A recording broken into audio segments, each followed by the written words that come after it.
Հարգելիներս, ողջունում եմ, ինչպես գիտեք, այսօր մեկնարկել է Սահմանադրական դատարանում ընտրության արդյունքների գործի քննությունը ըստ Սահմանադրական դատարանի մասին Սահմանադրական օրենքի կենտրոնական ընտրական հանձնաժողովի արդյունքների հետ անհամաձայնության պարագայում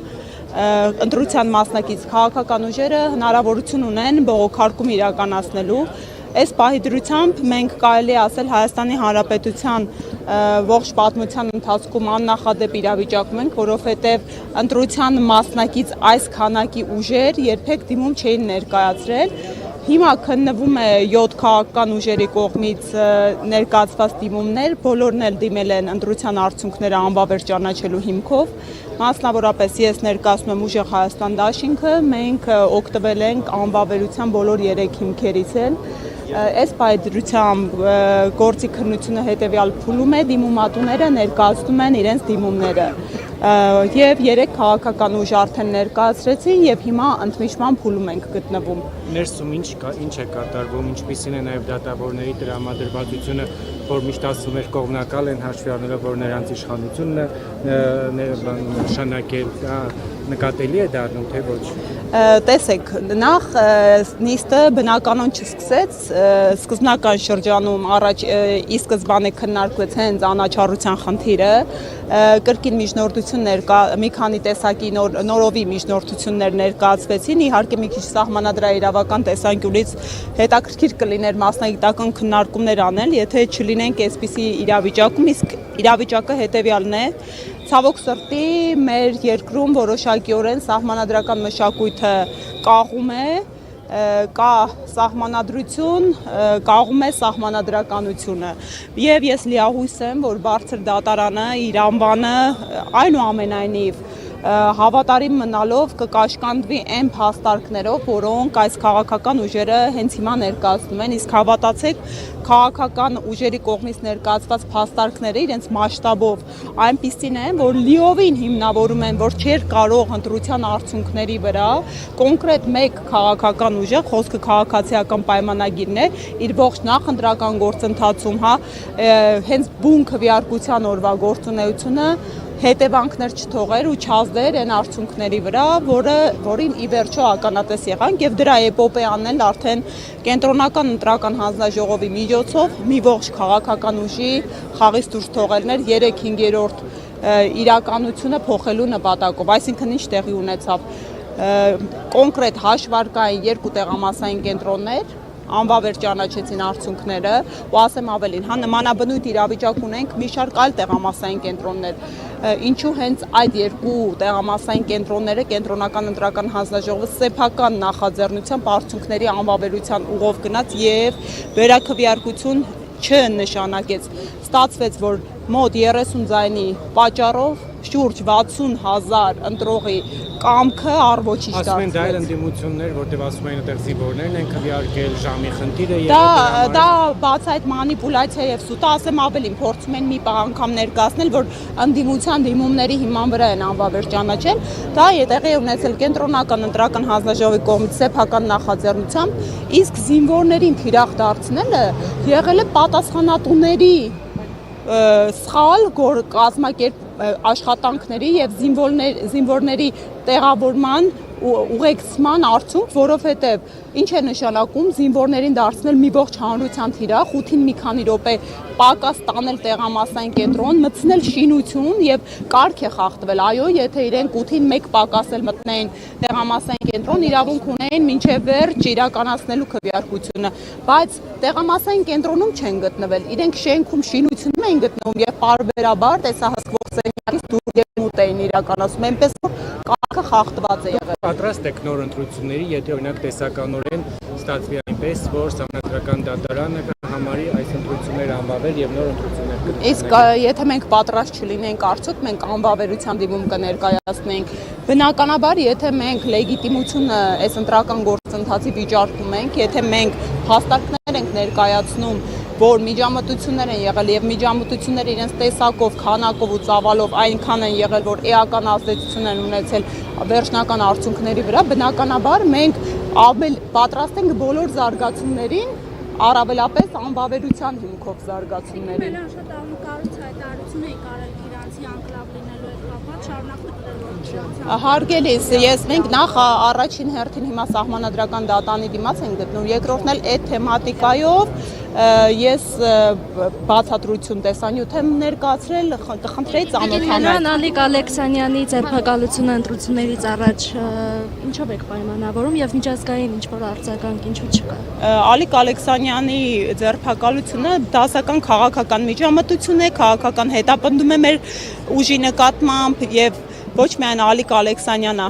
Ալիկ Ալեքսանյանը մեր քաղաքական ուժի ուժեղ Հայաստանի կարկառուն դեմքերից էր, ով վայելում էր հանրային սեր եւ աջակցություն։ Բնականաբար նպատակը այդ վախի մթնոլորտ ձևավորելն է, վախի մթնոլորտը հրահրելն է եւ սնելն է։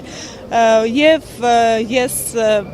մեր պայքարը, ինչ նպատակ ունի։ Նպատակն է ունենալ այնպիսի պետություն, որտեղ մարդիկ այլախոհության ընդդիմադիր հայացքների համար, հատկապես ընտրապայքարի նախաշեմում այսպիսի խաղի կանոնների խախտմամբ հետապնդումների չեն ենթարկվում, ազատությունից չեն զրկվում բացառապես մի նպատակով, որ այլախոհ քաղաքական ուժին ճնշեն եւ ձայնագողությամբ զբաղվեն։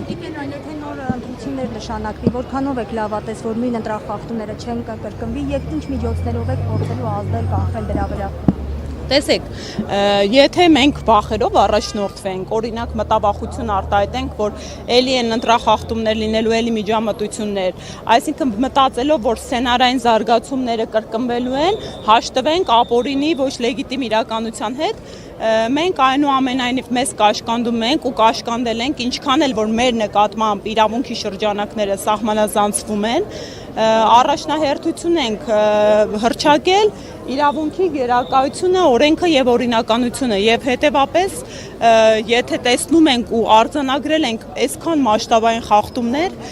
մենք այլ ուղով հնարավոր չէր որ զարգացումներն ապահովենք։ Եթե այնուամենայնիվ դատարանը անվավեր չճանաչի ընտրության արդյունքները, ինչ հետագա անելիքների օրակարգում եք։ Տեսեք, սահմանադրական դատարանը հիմա եւս հանրային ուշադրության կենտրոնում է գտնվում եւ առնվազն չօգտվել մանդատների բաշխման կարգի իր իրավազորությունից, ես կարծում եմ հենց սահմանադրական դատարանի կողմից հիմնակարային հարված կլինի իր իսկ հեղինակությանը, որովհետեւ այն հարցը, որ Բարգավաճ Հայաստանին դուրս թողնելը ընտրապայքարից թույլ չտալը, որ նվազագույն շեմը հաղթահարի, սա անկախ քաղաքական հայացքներից հանրային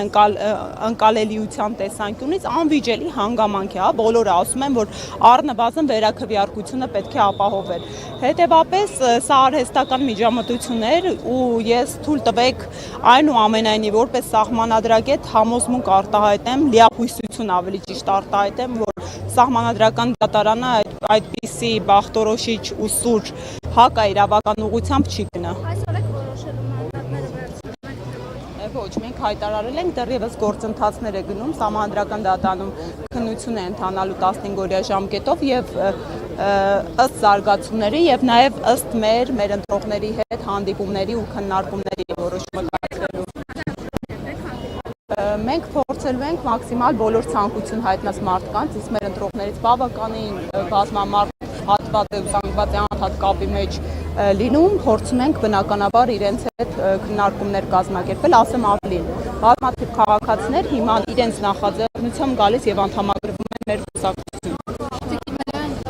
Օրինակ, եթե ընտրությունների արդյունքները չեղարկվեն, նոր ընտրություններ հայտարարվեն եւ այս անգամ եւս ընտրության արդյունքները էականորեն տարբերություն չլինի, այդ դեպքում ինչ գործողություններ եք անելու, արդյոք այդ դեպքում կվերցնեք մանդատները եւ կգնաք։ Թե մենք հիմա դեռ անգամ որոշում չունենք, հետեւապես այդ զարգացումներից սցենարային մի քիչ անշնորհակալ գործ է հիմա խոսելը,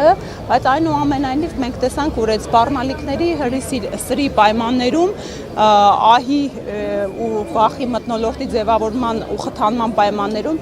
ինչքան մեծականակ մարդիկ իրենց ձայնը մի կերպ տեղ հասցրեցին, բնականաբար ես կարծում եմ, որ թե մեր, թե հանրության ուշադրությունը, թե արդեն մենք տեղորոշել ենք, ինչ բնույթի խախտումներ ու միջամտություններ թույլ տվեցին իրանց խախտումներ էին, որոնք նախորդիվ տեղի չէին ունեցել եւ այս ընտրական գործընթացը արձանագրում կատարեց, որ իշխանությունը